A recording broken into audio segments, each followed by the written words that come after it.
All right. So looking back at perspective, how do you view the exit now? It's funny because now when I look back, I'm grateful. And it's strange because all those bad things happened. But if those things didn't happen, I wouldn't be here.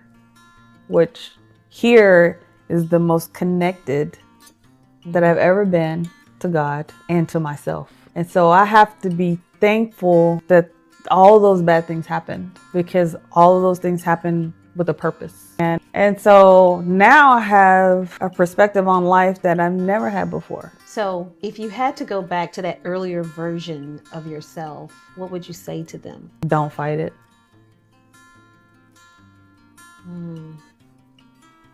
I would say that everything happens for a reason and nothing is ever wasted.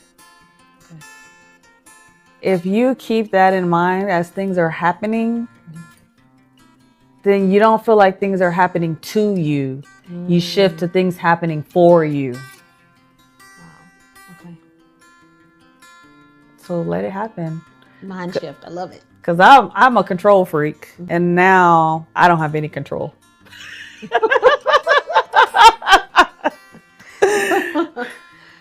So what parts of you had to die in that season so that something new could be born? So the first person who died, Person. yeah, I killed a former version of myself, and she had an S on her chest. Oh, okay. Wow. That Superwoman, she's dead. She had to die. I'm not all things and I'm not every woman. That's a myth. That's a legend. It's a lie. I had to exit from being all things to everyone. That Superwoman syndrome mentality, she had to die. She was the first to go. She was the first to go. She was the first first to go. casualty. She was the first casualty of war with myself. Yeah. Wow. Okay. The second person that had to die was the girl who never felt any emotions.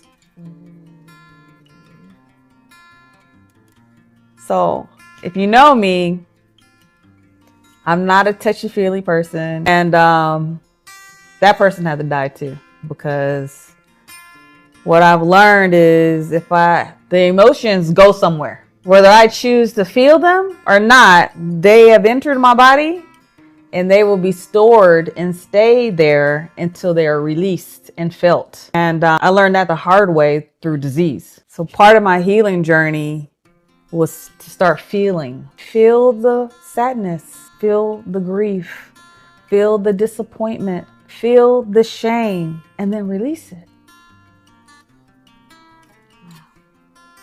That was hard. Still hard. Still hard. I can only imagine. It's interesting you say that though, because it takes me back to when we talked like maybe a year or so ago, and you sent me that article. We were talking about your health, and you sent me this article on that stress is killing us. It's killing us, and it's causing autoimmune diseases, which those are the diseases that the doctors don't know why they're happening. Don't know why, yeah. And so you have an autoimmune disease, chances are it's being caused by stress. Right. And it's interesting because I know we're going off a little bit, but I wonder if that is a difference between men and women. Because I remember when I entered into corporate America, and I remember men having heart attacks in the office, the engineers, and all this kind of stuff. Yeah. And I don't ever remember that happening to a woman. But I think maybe as more women are entering the workforce, as more women are being promoted and working in leadership positions, I think the stress shows up differently. Yeah. Okay. So sharing wisdom. Okay. What advice would you give to someone currently standing at the edge of a personal exit? Whew. Walk through that door, baby.